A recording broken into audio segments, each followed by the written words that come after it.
Hey guys, just a final kind of recap of the day video. So it is 10 o'clock Ottawa time, 7 o'clock your time if you're in BC, family and friends. So as you probably heard, there was a few arrests made today. So we were there for one of them for sure that it was pretty suspicious how it all happened because it just so happened that mainstream media cameramen and camera crews were set up for it right before the guy kind of went off and started, acting all crazy. And the cops tried to kind of manhandle him a bit and he ran and they tackled him. And of course, it all happened right in front of, CBC, CTV News, whatever it was. Doesn't matter. It was certainly fishy how it all went down. The other arrest was there was a fellow kind of right in front of the stage, and he's been there a long time. And it was no big deal. I guess he had kind of got a little bit edgy with people and pushing and shoving people away from his car. And people in the crowd, just ordinary moms, dads, kids, had been complaining that he was pretty rowdy, and so they just asked if they could please remove him. So that was something that a lot of people saw coming, not part of the real, kind of foundational part of this freedom convoy, movement or protesters. And like I said, those kind of people are always going to be in the crowd. It's not a conscripted, organized event. You got people from everywhere that come, and things like this always attract, people that are a little bit maybe unstable or whatever. So yeah, that was no big deal. But what was a big deal today? Some of you may have heard that Chris Barber, one of the organizers, and Tamara Lich, who's also one of the organizers, they were both arrested. And the charges are mischief. That's the word. And so if you know how the government likes to do things, they're going to be charged with mischief. They're going to be have their bail conditions state that they're not allowed to participate in the protest event or anything like that. You can see how this is going to go. So that's their tactics. It's really sleazy tactics because what they're basically doing is removing their right to be able to protest. Which means if they agree to those bail conditions, remember they did the same thing to Pastor Coates in Edmonton, Alberta. They said, we're going to arrest you. Part of your bail conditions are you can't preach. You can't go and have church services, which of course he could never agree to. These are sleazy, dirty tactics of tyrannical governments, and this is exactly why we have to do this. So this is kind of the feel of what's going on. I think police are just going to start randomly arresting people. The charges are not going to be serious. They're just going to try and make this all about, trying to keep people from coming back and to discourage more people from coming. One of the things that we've been hearing from people coming into town, because this is the Family Day weekend, long weekend, is police are starting to show up at all the surrounding intersections coming into Ottawa. They're making it very difficult to come to the Freedom Convoy protest in Parliament Hill. And that's another really sleazy way to discourage people from coming. And so we've been hearing some rumors for some time that hotel rooms are being bought up by the federal government. And it's okay, so maybe because of everything that's going on here during the Family Day long weekend, it is really, really next to impossible to get a hotel room or motel room or even a bed and breakfast in the area for the weekend. We've run into that ourselves.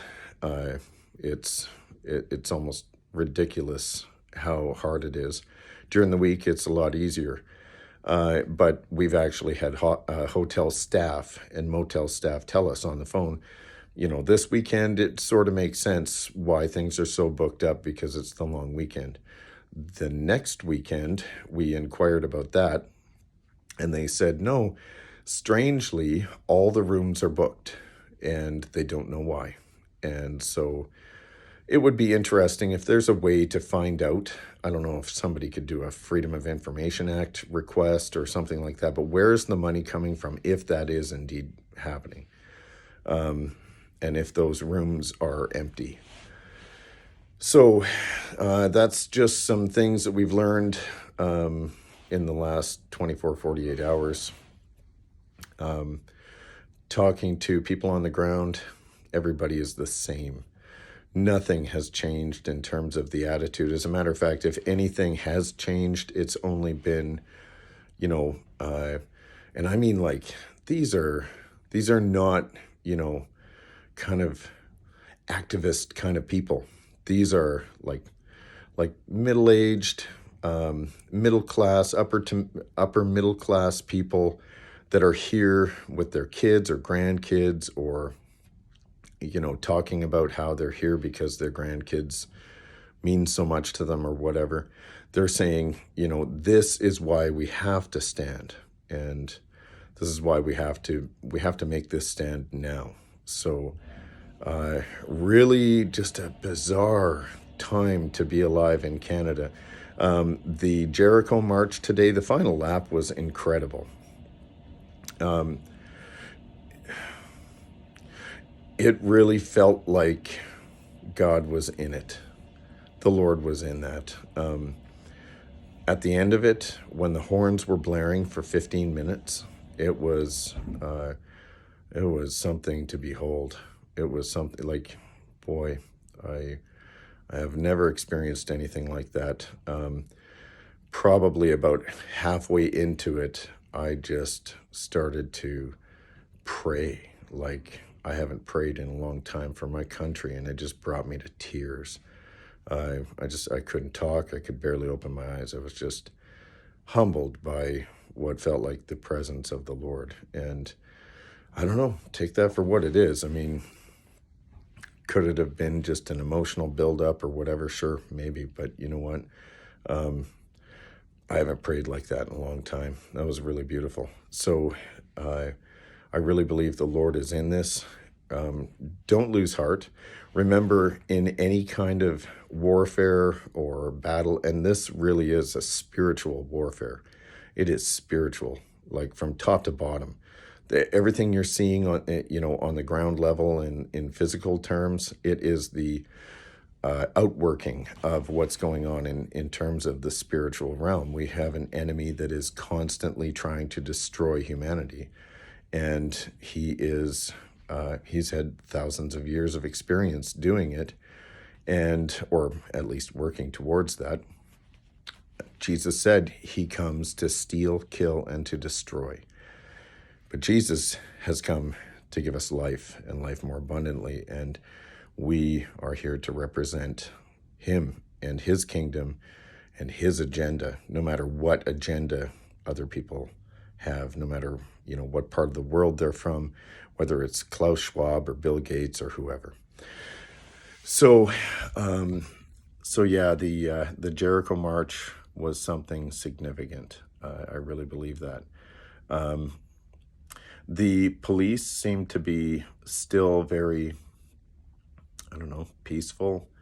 They weren't kind of, stormtrooping kind of, or giving off that air of being sort of empirical stormtroopers, but certainly the number of them traveling around in big groups, and kind of just, it felt like a psyop, like a psychological operation to try and intimidate. And, that really gives me the feeling of terrorism, if I could use that term for it, because what is the government doing there? It's terrorizing people.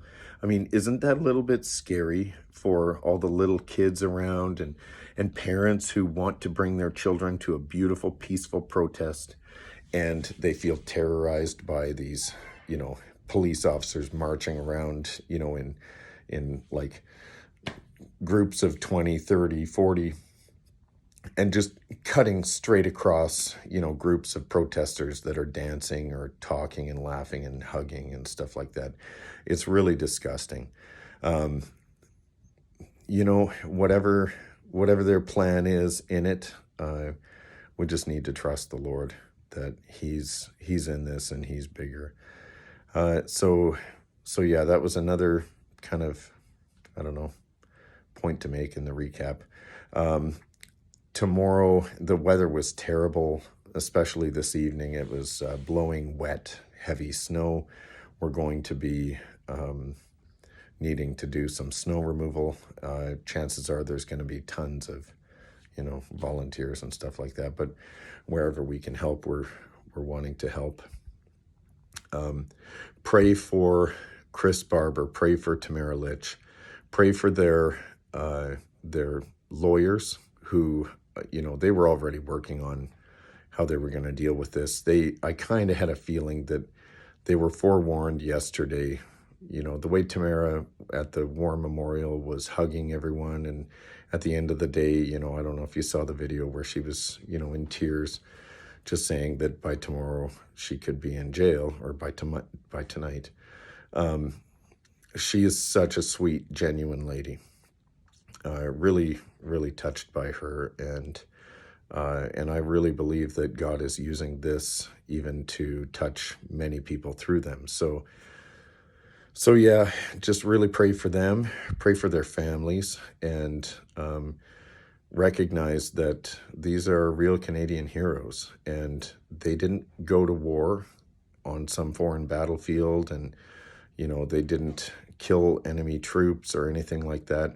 What they did was they started a worldwide movement and ignited the brush fires of liberty in the minds of men all around the world, and to steal a phrase from the founding of America, and that they did it all peacefully, and so far have maintained, under nearly impossible circumstances, maintained a completely peaceful protest. I mean, anybody here who's a local, they totally acknowledge that they've never seen anything like it in terms of the peacefulness of it. So it has absolutely been beautiful. It has been peaceful, no matter how many tens of thousands of people who have come. And it's not like anybody's, stopping protesters on the way into the area and saying, like, hey, do you have weapons? Do you, anything? No, like, nobody checks anybody. Nobody, that might be a bad thing. But I just want you to understand, like, this has been definitely evidence of God's hand on it, that nothing serious has happened. There hasn't even been a fist fight from one local Ottawa resident who said that he came on the march. Actually, no, I talked to him after the march, and he said, he actually lives here in Ottawa, and he was going to be a police officer until all this COVID stuff started.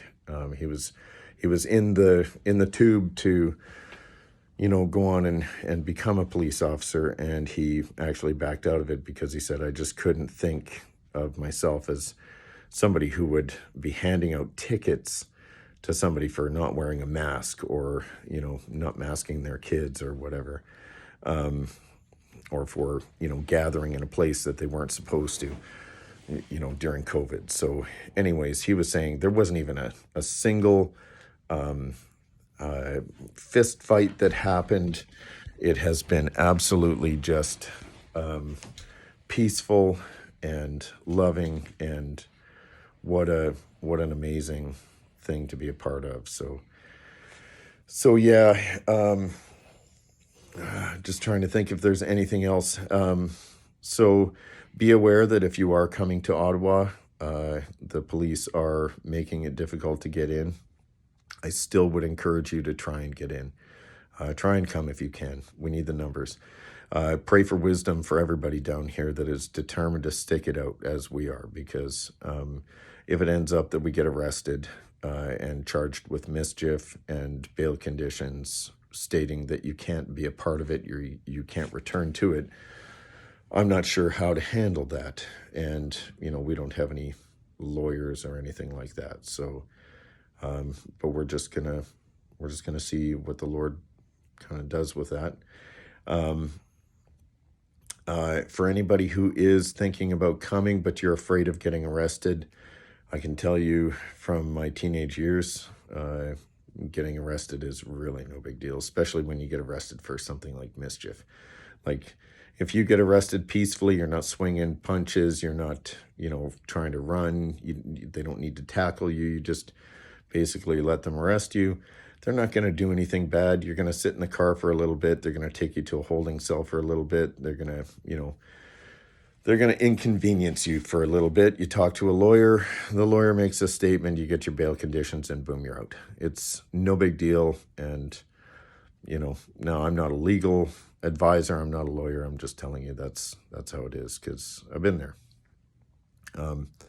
Actually, I've been there for things that were worse than mischief.